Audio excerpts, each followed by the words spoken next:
sorry, so cultivating peace. I think that peace is like the everlasting gift. If you have the right mindset and like the right mental attitude and mental fortitude as well, like peace is never too far away. I mean, we always know like peace and love is always inside yourself, but it will be hard for you not to have any peace if you don't have these type of things, right? Let's say for my circumstance, I'm very, at times I feel like I'm toting this line of like enlightenment and like insanity. And of course not the real enlightenment, but just the enlightenment where people say you just always feel constant like peace and love, and like I said, you're in rhythm with the universe. It's like the universe is your ultimate tag team partner. Like you're able to check in whenever you need to check in, and the universe can check in and take on life. And that's really how I feel at times. Like I feel like I'm just, through my mental attitude as well, like I said, I'm just like, okay, I accept a lot of things that come my way. I surrender. So I think that's really where the peace comes in, is that some things you just can't handle. I mean, and the things that you can't handle, the universe will have, whether you like the outcome or not.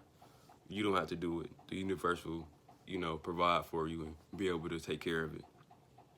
Now, the thing I noticed that really contributed to my peace was like four things. It's really awareness, forgiveness, compassion, and acceptance.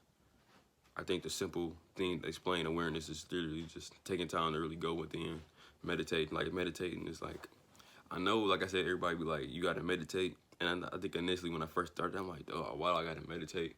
But it's pretty simple. Like I said, you need time to really commune with the universe or commune with God, whatever you believe in.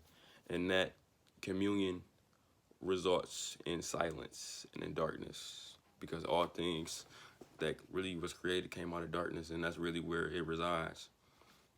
So always take the time, whether it's 10 minutes a day, 5 minutes a day, 30 minutes a day, an hour a day, just to meditate and really just grow in awareness and grow in familiarity with, let's say, your original face. And like I said, that's gonna take time, but like I said, you gotta be patient with yourself and patient with the process. Like I said, it even though I was always a calm person, I believe that meditation took me deeper into myself. It took me deeper into my emotions. It took me deeper into my life and the thought processes that I be having. And it allowed for like a new perspective on my own life. And with the new perspective, it brought a certain amount of peace with that. So that's awareness. Forgiveness is that everybody, I believe that really is only one person on the planet. I believe it's one person with millions of different bodies through millions of different circumstances. And they live their life depending on whatever circumstances and choices they believe they have. So some people make poor decisions, just like we all make poor decisions. Forgiveness. I think that as people, we have this very twisted relationship with suffering and pain. Like even me, because let's be honest, living life and going through your life as the underdog or just the victim is very easy to do, right? Because all you can do is point the finger, and let's say if you never accomplished anything with your life, it's very understandable why. So-and-so did this, so-and-so did that. Like I said, I wasn't raised without a father. Oh, my parents wasn't there for me. He killed my brother. Don't know. And it's always easy to point at somebody, or just, it's really easy to just be emotionally unbarred, or just be victim. Like, be the victim. It don't take true strength to be a victim. It takes nothing to really do that. And it's not very honorable anyway. Like I said, nobody really respects somebody that's always playing victim. And yeah, I know it's easier said than done, but that type of stuff takes time, and you just really have to really be able to let go, because really, it's like an addition by subtraction. Whenever you let go of things, like I said, bad situations, old situations, something always better start to come forth in that place. And with that being said, like I said, you're more open to more brighter and, more pleasant realities that may come your way.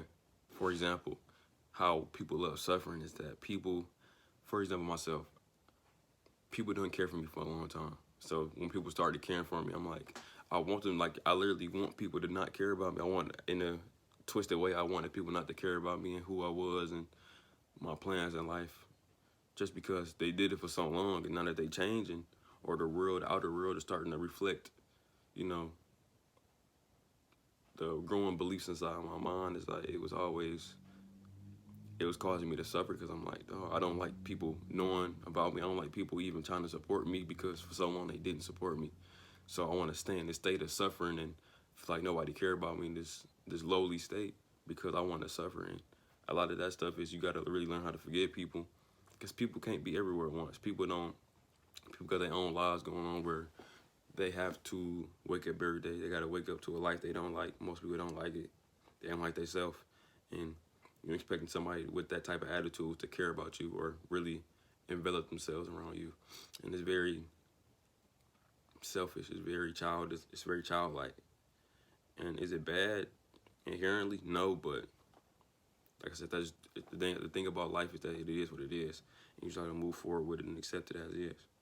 And that kind of goes into compassion. Like, literally, it's millions of people on the planet going through the same stuff you're going through, but just through different circumstances. And the fact of the matter is that, let's say you may not have received grace for it. Would you think it's right to pass, like to not give grace to anybody else, even though, like I said, they going through the same thing as you? Like I said, it's kind of messed up and it's twisted and it's quite obvious. Like, a lot of people believe that, and like I said, that's part of the reason why the world is in such a like messed up state, is because people don't have that compassion enough to be like, okay, well, I see you going through this, let me help you out. If everybody did that, really, I don't think it'd be no problem in the world, but that's in the perfect world. And that's where the compassion and acceptance come in, is that essentially we all is literally one person with different perspectives and different life, environments, all, like I said, intertwined into one. And people just don't understand that at all. They just want to keep, thinking life is like above anybody else's. And it's always causing this disharmony amongst people. And with that spiritual awareness and really just growing in those four little things, you will literally realize, like, damn, like, nothing in life can really stop you. Like, the ultimate thing in life is like the surrender, like literally, because one thing I noticed is that when you always constantly trying to fight with life and trying to, do things your own way, you end up making things worse in a way.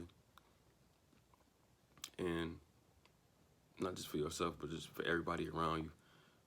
It's like you being like a big child, and not in like a child in a positive way, but more the negative aspect, how children can really exhibit negative like traits and selfishness and antisocial behavior.